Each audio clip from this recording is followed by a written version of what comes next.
CCTV of 3 suspects wheeling baggage trolleys through Brussels airport. Police are hunting the man wearing a white jacket who is thought to have fled the scene. Photograph. SEPA, Rex, Shutterstock. A massive manhunt is underway in Belgium as police search for a suspected terrorist believed to have escaped the Brussels bombings after the explosives he was carrying did not detonate. As raids continued across the city on Wednesday, further details emerged about the events leading up to the attacks at Zaventem Airport and Malbeek metro station, which killed at least 31 people and injured up to 230. Related Brussels attacks. Police raid homes in search for airport bomb suspect. Live updates. The names of those killed, injured, or missing were also emerging, with a 37-year-old Peruvian mother of twins, Adelma Tapia Ruiz, the first victim to be named. Tapia Ruiz was killed just after 8 a.m. local time in one of 2 blasts at the airport northeast of the city center, which killed at least 10 others and left at least 92 wounded. A third bomb that went off at the metro station on Rue de la Loire, close to the European Union headquarters, killed 20 and injured 130.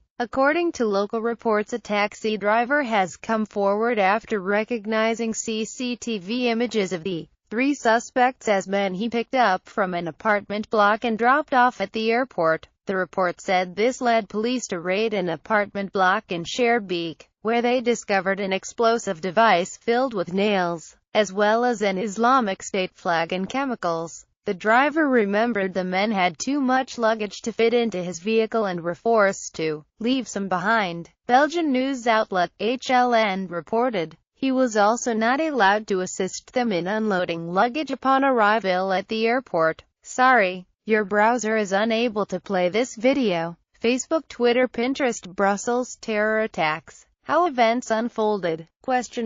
Video explainer. Zaventem.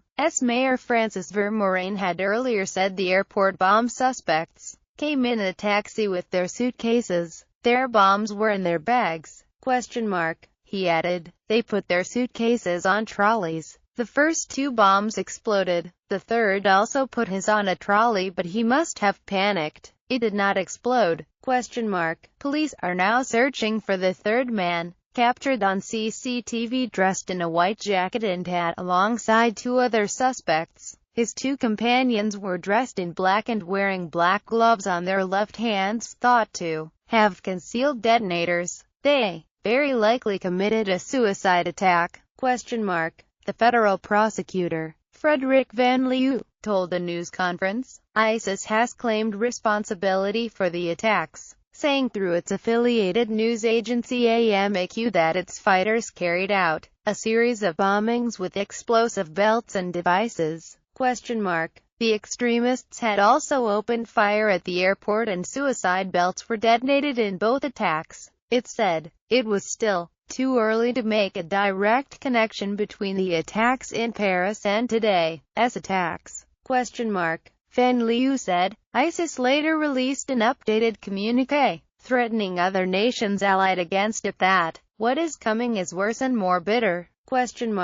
The bombings came days after Belgian officials warned of possible attacks following the arrest in a Brussels shootout on Friday of Salah Abdeslam, the only known survivor of 10 Islamist attackers who killed 130 people in a string of suicide bombings and shootings in Paris in November. Belgium raised its terror alert to its highest level. The airport will remain closed on Wednesday, and the metro will be running a reduced service. But schools are expected to open as normal following Tuesday's city lockdown. What we feared has happened. There were 2 attacks this morning. The Belgian Prime Minister, Charles Michel, told a news conference, speaking of a black day for Belgium and adding that more might follow. He later announced 3 days of national mourning, saying with tears in his eyes that the fight against terror was a common fight, a fight without borders,